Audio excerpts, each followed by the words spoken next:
तो जैन बच्चों, according to the series अब हम लोग आज जो फॉलो करेंगे वो आपके पास बात करेंगे 1908 के बाद की, जब स्वदेशी मूवमेंट धीरे धीरे फिजल आउट हो गया, धीरे धीरे आपका स्वदेशी मूवमेंट ख़त्म हो गया।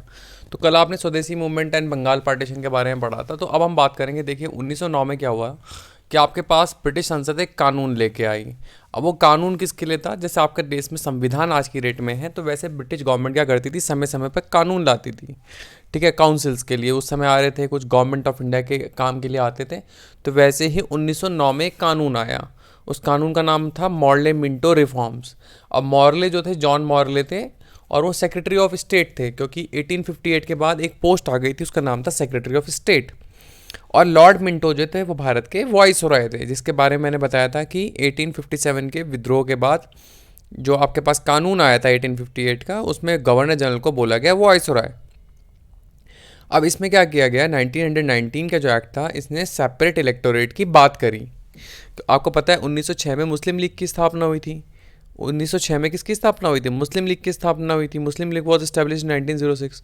तो आपके पास सेपरेट इलेक्टोरेट, मतलब मुस्लिम्स जो हैं मुस्लिम्स को चुन सकेंगे अलग से। ठीक है, और दूसरी टाइप की सीट्स थी जनरल, जिसमें कोई भी कैंडिडेट इरिस्पेक्टिव ऑफ रिलीजन खड़ा हो सकता था। और इलेक्शन जो था वो इनडायरेक्ट था। और स्टेट की जो और मतलब जो प्रोविंसेस थी और जो आपका इंपीरियल लेजिस्लेटिव काउंसिल थी, दोनों का साइज बढ़ा दिया गया। इसके अलावा आपके पहले एक भारतीय जो थे, उनको एग्जीक्यूटिव काउंसिल में जगह दी गई वॉइसरॉय की। जैसे आज के डेट में मंत्रिमंडल होता है, उस जमाने में वॉइसरॉय का एग्जीक्यूटिव काउंसिल होती थी। तो सत्येंद्र प्रसाद सिन्हा या एसपी सिन्हा जो हैं, वो पहले आपके लॉ मेंबर बने, लॉ मेंबर।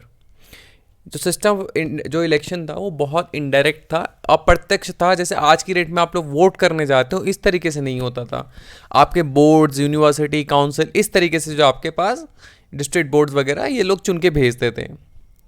अब क्या हुआ, आपके पास उसी दौर में एक घटना शुरू हो गई। क्या हुआ कि आपके पास 1800 के लास्ट, मतलब 19वीं सदी के लास्ट में और 20वीं सदी के प्रारंभ में क्रांतिकारी गतिविधियां प्रारंभ हो गई। जो आपके रिवॉल्यूशनरी राष्ट्रवाद है, आपके रिवॉल्यूशनरी नेशनलिस्ट हैं, वो आपके क्या हो गए, वो आपके आगे आने लगे। तो ऐसे ही जैसे बंगाल में क्या हुआ, आपके पास अनुशीलन समिति की स्थापना हुई। ठीक है, और प्रमोद मित्तर, बरिंद्र कुमार घोष, जतिननाथ बनर्जी, बागा जतिन, ये सब इसमें क्या थे, जुड़े हुए थे। इसके अलावा इन्होंने पब्लिकेशन शुरू किया जुगांतर का, पूरे बंगाल में। राइट, आगे बढ़ेंगे हम लोग। जो रास बिहारी बोस थे और सचिन सान्याल थे, इन्होंने जो है एक सीक्रेट सोसाइटी ऑर्गेनाइज करी पंजाब में, दिल्ली में और उत्तर प्रदेश यूनाइटेड प्रोविंस में। और जैसे आपके पास हेमचंद कानूनगो थे, वो अब्रॉड गए पॉलिटिकल, डिप्लोमेटिक और मिलिट्री ट्रेनिंग के लिए, ताकि आपका जो रिवॉल्यूशनरी एक्टिविटी है उसे पूरे देश में बढ़ाया जा सके। 1908 में क्या हुआ था, आपके पास प्रफुल्ल चाकी और खुदीराम बोस जो थे, इन्होंने क्या किया, आपके एक मुजफ्फरपुर का एक बहुत ही कह सकते हैं एक जज था, जिसको आपके क्रांतिकारी या राष्ट्रवादी लोग बहुत बुरा मानते थे। उसका नाम था जस्टिस किंगफोर्ड। तो किंग्सफोर्ड की हत्या करने की कोशिश की गई और प्रफुल्ल चाकी और खुदीराम बोस ने उस पर बम फेंक दिया। किंग्सफोर्ड तो उसमें मरा नहीं, पर उसके बदले अनफॉर्चुनेटली 2 यूरोपियन वीमेन जो हैं उनके प्राण चले गए, उनके प्राणों को आघात हुआ। अब ध्यान से समझिएगा,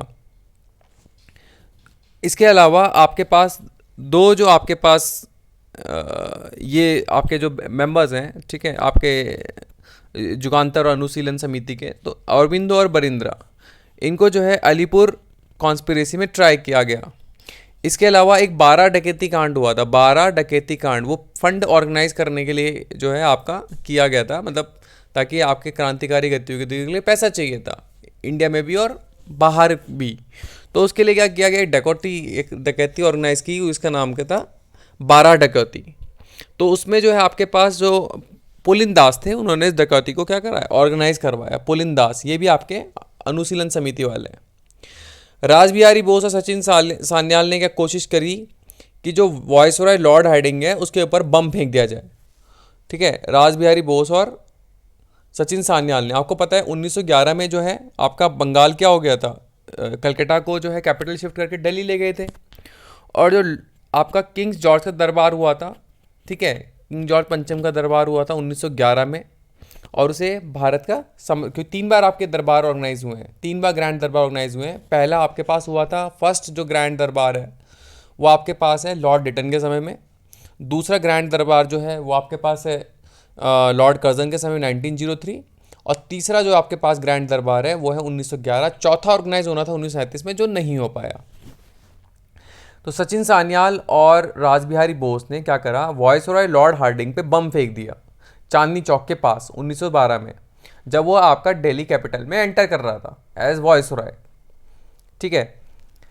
इसके अलावा जतेंद्र नाथ मुखर्जी या बाघा जतिन जो है, इन्होंने क्या करा, आपका इस रिवॉल्यूशनरी मूवमेंट को और अच्छे से ऑर्गेनाइज किया और आपका और हार्डकोर तरीके से इसे इम्प्लीमेंट करने की कोशिश करी।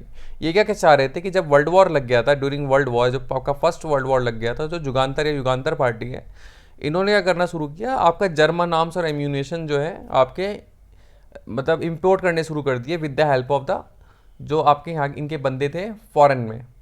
इनका एक प्लान था। तो जो बाघा जतिन जिनका नाम बताया मैंने, जतेंद्र नाथ मुखर्जी, उन्होंने रासबिहारी बोस को कहा कि तुम जो है अपर इंडिया का चार्ज लो और एक ऑल इंडिया का जो है आप लोग विद्रोह करने की कोशिश करो, जिसे जर्मन प्लॉट या जिमरमैन प्लान कहा गया। याद रखिएगा, जर्मन प्लॉट या जिमरमैन प्लान कहा गया।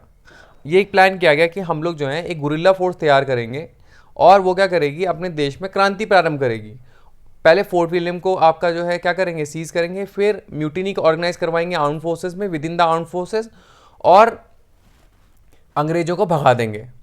अनफॉर्चुनेटली किसी ने गद्दारी करी और बाघा जतिन का प्लान जो अंग्रेजों में पहुंच गया, बाघा जतिन को प्लॉट कर लिया गया और उनको उड़ीसा कोस्ट बालासोर में जो है उनको एसासिनेट कर दिया गया। उनको मतलब एसासिनेट किया, आपके पास क्रॉस फायरिंग हुई और क्रॉस फायरिंग में आपके जो है जतिन मुखर्जी जो है ही वॉज शॉट डेड। ठीक है। तो आपके पास जो आपके न्यूज़पेपर्स थे, जर्नल्स थे, वो आपके पास क्या करते थे, जैसे संध्या हो गया, युगांतर हो गया बंगाल में, काल महाराष्ट्र में हो गया, ये क्या करते थे, रिवॉल्यूशनरी एक्टिविटी के बारे में चुपचाप छापते थे। ठीक है। और लोगों तक इन्फॉर्मेशन पहुंचाते थे। अब दूसरा आते हैं महाराष्ट्र में। महाराष्ट्र में क्या है, पहला आपका 1870s में ये मूवमेंट स्टार्ट हुआ। वसुदेव बलवंत फड़के जो थे, उन्होंने आपका रामोसी विद्रोह फोर्स जो है आपकी ऑर्गेनाइज करी। 1890s में जो तिलक थे, उन्होंने गणपति और आपके पास शिवाजी उत्सव ऑर्गेनाइज करने शुरू किए और अपने जर्नल्स थे आपके केसरी और मराठा, उसके थ्रू क्या करना शुरू किया, आपके क्रांतिकारी जो गतिविधियां हैं उनको प्रोत्साहित करना शुरू किया। जैसे 1897 में जो लेफ्टिनेंट डायरेस्ट और आपका कमिश्नर रैंड ऑफ प्लेग, इसका हत्याकांड हुआ था पुणे में। तो इन्होंने क्या करा, अपनी राइटिंग्स में केसरी में लिख दिया उसके अगेंस्ट। ठीक है। उसके अगेंस्ट मतलब इन supporting the activity of the जो आपके जो टेररिस्ट एक्टिविटी उस ज़माने के हिसाब से जो आपके पास रिवॉल्यूशनरी एक्टिविटी है उसके फेवर में इन्होंने लिख दिया था। ठीक है। इनको हालांकि जेल भी हुई थी 1.5 साल की 1897 में, क्योंकि आपके पास जो नाडू ब्रदर्स थे उन्होंने क्या करा था, जो चापेकर ब्रदर्स थे उन्होंने क्या करा था, लेफ्टिनेंट आयरेस्ट और आपका कमिश्नर रैंड जो था पुणे का, तो उसको हत्याकांड कर दिया था। ठीक है। अब इसी तरीके से आपके पास जो सावरकर, उनके जो भाई थे वीडी सावरकर, विनायक दामोदर सावरकर, उन्होंने मित्र मेला एक संगठन जो है ऑर्गेनाइज किया और बाद में 1904 में वो अभिनव भारत में मर्ज हो गया। तो जैसे आपका एक इटली में ऐसी तरीके से एक अंडरग्राउंड एक्टिविटी चलती थी, उसका मजीनी ने बनाई थी, उसका नाम था यंग इटली मूवमेंट। तो उसके तर्ज पे जो है इन्होंने अभिनव भारत करके एक ऑर्गेनाइज की। 1909 में आपके पास जो कलेक्टर था नासिक का, उसका नाम था जैक्सन, उसका हत्याकांड हुआ था। ठीक है। अनंत लक्ष्मण कनरे ने जो इसका हत्याकांड किया, और ये किससे, आपके अभिनव भारत से संबंधित थे। इस तरीके से पंजाब में लाला लाजपत राय, अजीत सिंह जो है ये एक्सट्रीमिस्ट लीडर थे। लाला लाजपत राय, आप पता है लाल बाल पाल, कल हमने वीडियो में पढ़ा था, कल पिछले वाले लेक्चर में पढ़ा था। और अजीत सिंह जो भगत सिंह के चाचा थे, इन्होंने जो है अंजुमन मोहसिबीन ए वतन इस टाइम की ऑर्गेनाइजेशन स्टार्ट की, और इनका जो जर्नल था उसका नाम था भारत माता, ताकि आपके पास रिवॉल्यूशनरी एक्टिविटी पूरे पंजाब में बढ़ाई जा सके। 1908 में स्वदेशी के बाद जो है लाला लाजपत राय और जो अजीत सिंह है, दोनों भारत से बाहर चले गए और अब्रॉड में आपकी एक्टिविटी करने लगे। अब आते हैं रिवॉल्यूशनरी एक्टिविटीज़ अब्रॉड में। श्यामजी कृष्ण वर्मा जो थे, उन्होंने लंदन में इंडिया हाउस की स्टार्ट की थी। किसकी स्टार्ट की थी? India house. ठीक है। इंडिया हाउस याद रखिएगा, इंडिया हाउस की स्थापना करी थी लंदन में, इंडिया हाउस। ठीक है। 1905 में इंडिया हाउस की स्थापना करी थी, और इनका जो जर्नल था उसका नाम था इंडियन सोशलिस्ट। इस तरीके से आपके वी.डी. सावरकर और हरदयाल जो है इंडिया हाउस के मेंबर बने। एक थे मदन लाल धींगरा, इन्होंने जो है आपके एक ब्यूरोक्रेट कर्जन वैली की हत्या करी 1909 में। पेरिस और जिनेवा, जो स्विट्ज़रलैंड में आता है जिनेवा, पेरिस आता है फ्रांस में, तो वहाँ पे आपके मैडम भिकाजी कामा वहाँ के नेशनलिस्ट जो थे उनसे मिलके भारत के मूवमेंट के बारे में जो है आगे बात करने लगी।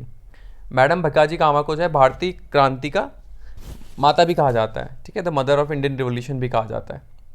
इसी तरीके से आपके पास क्या हुआ, आपके जो फ्रेंच सोशलिस्ट हैं, ठीक है, उन्होंने क्या करा, आपके इन्होंने मैडम भिकाजी कामा ने वंदे मातरम नाम का जर्नल निकालना शुरू किया और अजीत सिंह भी जो है इनके साथ ऑपरेट करने लगे।